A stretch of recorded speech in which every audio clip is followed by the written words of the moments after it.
अस्सलाम वालेकुम जी, मुझे आप लोगों के साथ अक्सर लोग बहुत सारी कंपनीज में इन्वेस्ट कर लेते हैं या करना चाहते हैं। वो कहते हैं कि हमारा जो रिस्क है वो डाइवर्सिफाई रहे, हम मल्टीपल कंपनीज में अपना रिस्क शेयर कर लें, सेपरेट कर लें। तो इस तरीके से हमारी अगर कोई कंपनी की प्रॉफिटेबिलिटी डिस्टर्ब होती है या प्राइस नीचे आती है तो हमें इतना ज़्यादा लॉस ना हो, तो हम एक अपने रिस्क को मिनिमम लेवल पर लेके आते हैं।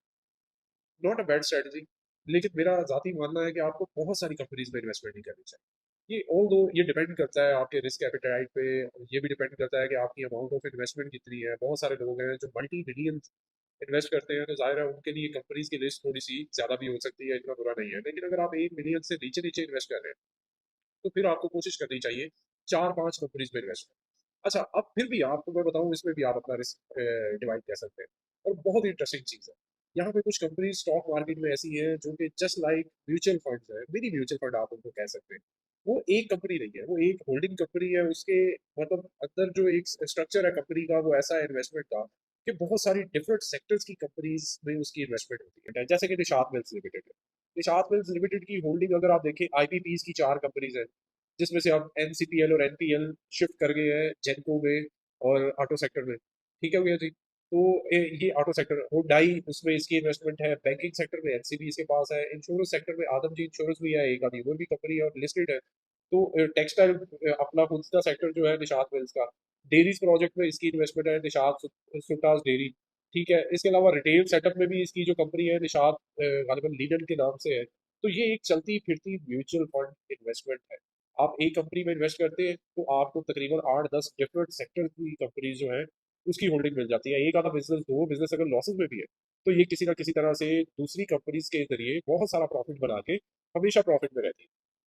तो डिविडेंड ऑन दो इनका थोड़ा कम है, लेकिन overall not a bad company. ये इसमें हम इन्वेस्ट करके लॉन्ग टर्म के लिए भी होल्ड कर सकते हैं। इसी तरह एक कंपनी और है, आरफ हबीब कारपोरेशन, AHCL। AHCL वो भी आरफ हबीब ने फातमा फर्टिलाइजर की भी होल्डिंग रखी हुई है। SMCPL जो है उसका सैफ मिक्स पावर जो कंक्रीट है गालवन, उसका सेटअप भी है। पावर सीमेंट की होल्डिंग भी है। हाउसिंग सोसाइटीज जो है उसकी भी है। जो रियल एस्टेट इन्वेस्टमेंट ट्रस्ट है, रीट मैनेजमेंट है, उसकी भी 2-3 कंपनीज है। और इसके अलावा इन्वेस्टमेंट की कंपनीज भी है, उसके अलावा ब्रोकरेज हाउस भी है। तो आरफ हबीब कारपोरेशन लिमिटेड एक चलता फिरता म्यूचुअल फंड है, AHCL। ये पेरेंट कंपनी है, होल्डिंग कंपनी है। अब PIA की जो इन्वेस्टमेंट आई है उसमें भी इसकी होल्डिंग है। तो ये एक मिनी म्यूचुअल फंड है। अगर एक दो बिजनेसेस अगर इसके लॉसेस में भी जाते हैं तो ये किसी ना किसी तरह से प्रॉफिट में रहते हैं। इसके अलावा अगर आप बात करें कोहिनूर टेक्सटाइल मिल्स, KTML, वो भी एक चलता फिरता म्यूचुअल फंड है। उसकी भी मल्टीपल कंपनीज में होल्डिंग है। अब अगर ब्रेक डाउन करूंगा तो बहुत सारी कंपनीज और भी निकल आएगी, लेकिन अगर मेजर बात करें इसके सीमेंट सेक्टर में भी है। वेपन लीफ सीमेंट की आगे इन्वेस्टमेंट है। पायनियर सीमेंट के 84% के करीब इन्वेस्टमेंट और होल्डिंग है शेयर्स की। तो टेक्निकली दो कंपनीज KTML के पास आ गई, पायनियर सीमेंट और ये। टेक्सटाइल का अपना सेटअप है। ठीक है, उसके अलावा हॉस्पिटल में इन्वेस्टमेंट है इनकी। इस्लामाबाद में एक हॉस्पिटल बना है, मल्टीनेशनल है। ठीक है, उसके अलावा भी इनकी मल्टीपल चीज़ों में है, IPPs में है। इनकी और भी जगहों पे इन्वेस्टमेंट है।